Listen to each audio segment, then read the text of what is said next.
안녕하십니까. 언더테이커 팀 팀장 정승민입니다. 자, 두 번째 시간인데요. 이번에 사회 용인성 필터에 대해서 설명을 드릴게요. 자, 사회 용인성 필터는 여기 나와 있듯이 입법 결정과 국민투표, 그리고 어떤 대중적인 사람들의 행동, 그리고 협상 타결 등 여러 가지 형태를 지니고 있어요. 이를 통해 나오는 그 통과된 것들은 처분부지의 선정, 그리고 연관된 당사자들이 이렇게 참고 보는 그런 자세들을 취하는 것이나 또는 잘못된 과정이나 형편없는 기술 분석을 향한 반대 등 어떤 다양한 결과를 초래하게 됩니다. 자, 시간이 지날수록 이제 정부들은 동의 기반 부지 선정 과정을 만들고 있어요. 동의 기반. 아까 그 미국 사례 얘기할 때 그 오바마 정부가 동의 기반을 한다고 했죠. 자, 이 또한 누가 동의를 하고 어떻게 동의가 인정이 되었으며 또 어떤 부분에서 동의가 도출되었는지에 따라 당연히 여러 형태를 지니게 되겠죠. 이런 동의 기반 과정으로 몇몇 국가들에서 부지가 선정이 되어 왔습니다. 하지만 또 다른 국가들에서는 이러한 과정이 그 국가들이 바라던 그런 목적을 이루지는 못했어요. 비록 한 가지 필터를 통한 통과가 대부분의 이제 다른 필터를 통한 통과랑 이제 좀 독립적으로 이제 묘사가 되죠. 그리고 그렇게 이해될 수가 있지만 어떤 관점에서 이들은 또 상호 의존적입니다. 상호 의존성이 있다는 거예요. 처분 구상의 간단함과 사회 용인성, 그리고 이제 가능한 부지들이 필터를 통과하는 이 순서. 앞서 페이지를 보시면 아시겠지만 그 1페이지, 2페이지, 그러니까 1필터, 2필터 이렇게 나타나 있지. 사회 용인성 필터, 그리고 뭐 기술적 기술 적합성 필터 이렇게 나타나 있지 않았거든요. 그 말인 즉슨 어떤 부지들이 필터를 통과하는 순서가 다를 수가 있다는 거예요. 부지들마다. 그리고 부지 적합 기준을 결정하는 데 미치는 정치적인 영향, 그리고 기술적인 어떤 모호함, 명료하지 못하는 거죠. 그리고 관료적 그런 공무원들의 그런 재량과 사회적인 신뢰, 그리고 해결로 생산의 찬반과 방사성 폐기물 관리에 대한 어떤 태도, 그리고 뭐 앞서 또 말씀드렸지만 그런 기술적인 불확실함 그리고 또 여러 가지 알려졌던 합의들이 다 섞여서 이루어지기 때문에 이게 상당히 상호 의존적이라는 거예요.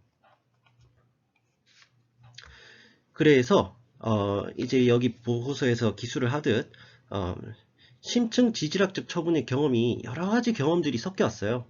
이러한 역사에도 불구하고 이제 여기 뉴클리어 웨이스트 테크니컬 리뷰 보드 이제 NWTRB는 과학계와 공학계 사이, 그리고 사업 집행자와 규제자와의 국제적 합치에 동의를 하고 처분시설을 개발하는 것은 기술적으로 실현 가능하고 보호에 있어 강력한 수준과 기속기간을 제공한다고 생각을 합니다. 자, 그런 배경하에 이제 결론이 나오는데요. 결론은 이제 네 가지 제안으로 나옵니다. 자, 일단 이 사회는 에너지 성에게 어떻게 조언을 하고 있냐면요. 심층 지질학적 처분 시설을 개발하는데 집중된 노력을 방해하는 그 어느 처분 전략도 추구해서는 안 된다는 거예요. 자, 이제 이 보고서에서 개발한 정보에 의하면 기술적 의무 사항을 준수할 때 이 사회는 정책 위반자가 새로운 부지 선정 과정을 시작하기로 결정하였을 때 고려해야 하는 네 가지 권장 사항을 제시를 하고 있어요. 이제 여기 네 가지 나와 있죠. 이러한 권장 사항들은 에너지성의 1984년 부지 선정 가이드라인을 대체할 부지 적합성 기준의 준비와 언제쯤 주가 대통령의 처분시설 부지 선정에 반대하는지에 대해 다루고 있습니다. 권장 사항에 대한 배경들이 보고서에 좀 더 상세하게 기술이 되어 있습니다. 자, 그럼 1번 한번 보겠습니다. 자, 미국의 지질학적 다양성 때문에요. 부지 선정 과정에 앞서 단일 처분 구상을 하는 것은 어렵습니다. 단일 처분 구상을 한다는 것은 한 가지 기준만 생각을 하는 거예요. 예를 들어 암석 같으면은 딱 한 가지 암석만 생각을 한다든지. 그래서 핀란드와 스웨덴 같은 경우에는 실질적으로 전여 개에 걸쳐 놓여 있는 암석의 종류가 결정질암 그 하나였기 때문에 가능했던 겁니다. 근데 결국 이러한 한계에도 불구하고 어떤 포괄적 기준은 새로운 부지 적합성 기준을 위해서 기초를 제공을 해야만 해요. 자, 포괄적 기준의 우수한 예가 뭐가 있냐면요. 에너지성의 1984년 부지 선정 가이드라인이 있거든요. 이 가이드라인은 세계적인 관례와 비교해서 좀 일관적이며 기술적으로 정당하다고 보고서는 보고 있습니다. NWTRB는요. 그래서 에너지성의 2001 육하산 특성 부지 적합성 규제에 포함되는 다른 접근 방식은 확률론적 수익 평가에 따른다고 나와 있어요. 이러한 방법론에 대한 유용성과 타당성에 대한 진행 중인 논란을 배제한다면 이를 이용해 부지들을 속아내는 것은 적절하지 않고 기술적 의문이 남게 됩니다.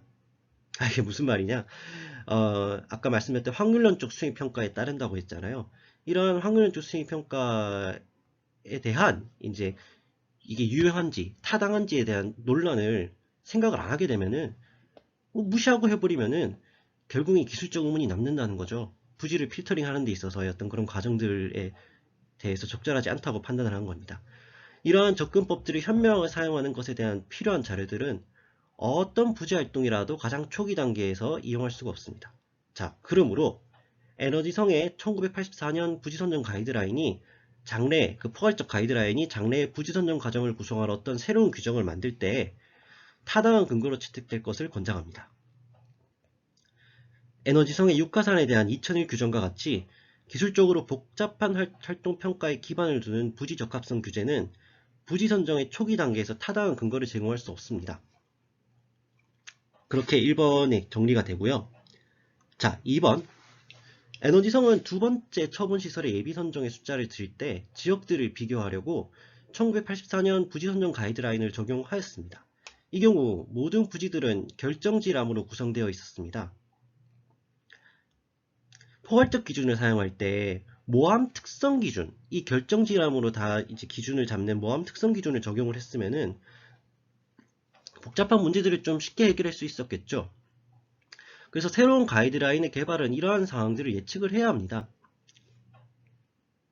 처분 개념 특성인 모함 특성 기준을 추가하는 것은 장래 에너지성의 Department of Energy 기술적 기반을 단순화시키고 명료하게 할 것입니다.